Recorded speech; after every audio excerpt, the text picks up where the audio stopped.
6 দফা দাবি আদায়ে সারা দেশে একযোগে অনির্দিষ্টকালের কর্মবিরতি শুরু করেছেন সরকারি মেডিকেল কলেজ হাসপাতালগুলোর ইন্টার্ন চিকিৎসকরা। সোমবার সকাল থেকে দ্বিতীয় দিনের মতো চট্টগ্রাম, ময়মনসিংহ ও রংপুর মেডিকেল কলেজ হাসপাতাল সহ দেশের বিভিন্ন হাসপাতালে এই কর্মসূচি শুরু হয়।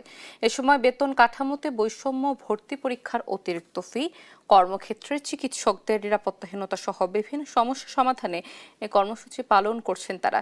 এদিকে ইন্টার্ন চিকিৎসকদের এই আন্দোলনে দুর্ভোগে পড়েছেন সাধারণ রোগীরা। তবে জরুরি বিভাগ, আইসিইউ জরুরি চিকিৎসা দিতে বিশেষ টিম গঠন করা হয়েছে। আমরা যে 6 দফা দাবি নিয়ে আসছি সেটা দ্রুত পূরণ হয়ে যায়, যেন আমরাও আবার কর্মস্থলে ফিরে যেতে পারি। সবকিছু ঠিকঠাক মতো চলছিল, হঠাৎ করে একটা অন্যায্য যে প্রজ্ঞাপন দেওয়া হয়েছে সেটার প্রতিবাদ জানানোর জন্য আমরা এটা করছি। মেডিকেল কলেজ হাসপাতালগুলোর ইন্টার্ন চিকিৎসকদের অনির্দিষ্টকালের কর্মবিরতি নিয়ে আরও জানাতে রংপুর থেকে যুক্ত হচ্ছেন সহকর্মী রফিকুল ইসলাম। যুক্ত হচ্ছে রফিকুল, ইন্টার্ন চিকিৎসকরা কি বলছেন জানাবেন। অথচ আপনি জানেন যে 6 দফা দাবিতে ইন্টার্ন চিকিৎসকরা সারা দেশের মতো রংপুর মেডিকেল কলেজ হাসপাতালেও তারা কর্মসূচি দিয়েছে।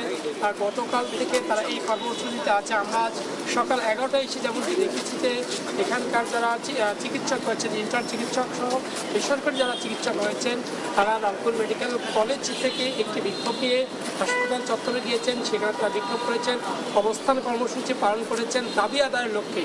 তারা দাবি পূরণ না হওয়া পর্যন্ত এই আন্দোলন চালিয়ে যাবেন এমনটি তারা জানিয়েছিলেন। আমরা এখানে এসে যেমনটি দেখেছি যে চিকিৎসকদের এই আন্দোলনের কারণে সাধারণ যারা রোগী রয়েছেন তারা দুর্ভোগে পড়েছেন এবং হাসপাতাল কর্তৃপক্ষ যিনি রয়েছেন, হাসপাতাল পরিচালক ব্রিগেডিয়ার জেনারেল আশিকুর রহমান, তিনি বলেছেন যে চিকিৎসক এবং ঢাকায় সরকারের উচ্চ পর্যায়ে যারা রয়েছেন তাদের সঙ্গে যোগাযোগ তাদের অব্যাহত রয়েছে, দ্রুত এই সমস্যার সমাধান হবে এমনটি তারা আশ্বাস দিয়েছেন।